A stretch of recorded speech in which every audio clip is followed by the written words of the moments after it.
Bonjour à tous et bienvenue, je suis Manuela. Alors, dans la vidéo d'aujourd'hui, on va se balader un petit peu dans Paris. Je ne dis rien d'original si je dis que Paris, depuis des siècles, est une ville étroitement associée à l'art, à la culture et à la littérature. Ça a été une référence pour les artistes et les intellectuels.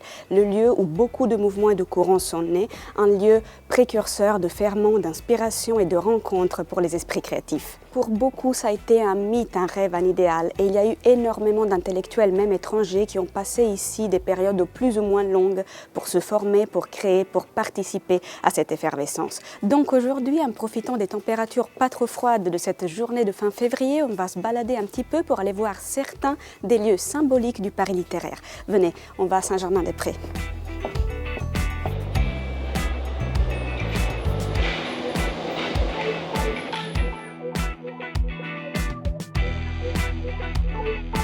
Nous y voilà.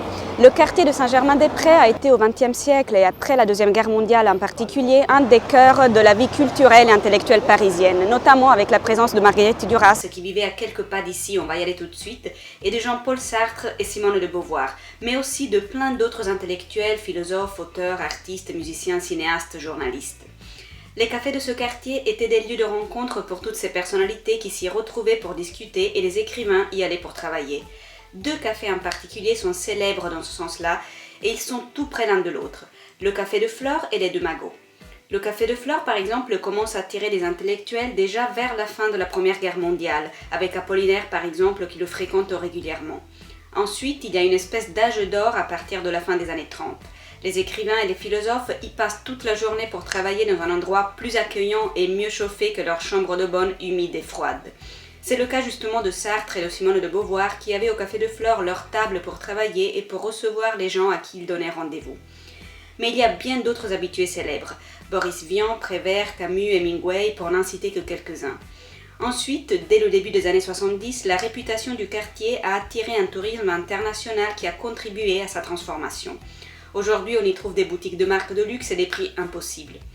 Nos deux cafés littéraires existent toujours et vivent de leur histoire et de leur tradition. Les clients d'aujourd'hui sont surtout des touristes ou des Parisiens qui ont envie de se montrer là où il faut être. Un expresso au Café de Flore aujourd'hui coûte 4,90 €. C'est cher? C'est Saint-Germain-des-Prés. Maintenant venez, on se déplace juste de quelques mètres dans la rue là derrière.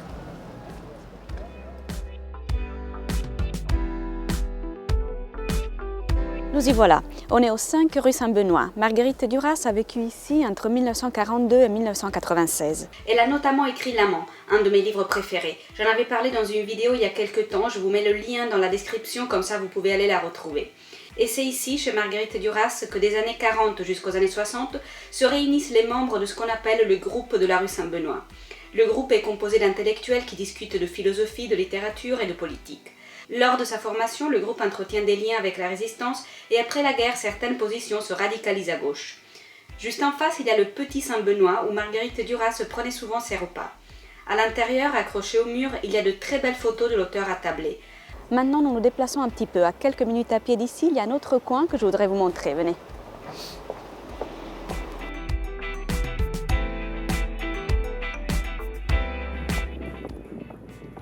Alors, nous sommes devant le siège de Gallimard, une des maisons d'édition françaises les plus importantes, comme vous le savez. Gallimard est la maison d'édition qui avait refusé le premier roman de Simone de Beauvoir, qui paraîtra beaucoup plus tard, alors qu'elle accepte et publie son deuxième en 1943, en plein Paris occupé. Maintenant, je vous raconte une anecdote croustillante. Gallimard a été fondé en 1911 et son siège se trouve ici dès la fin des années 20.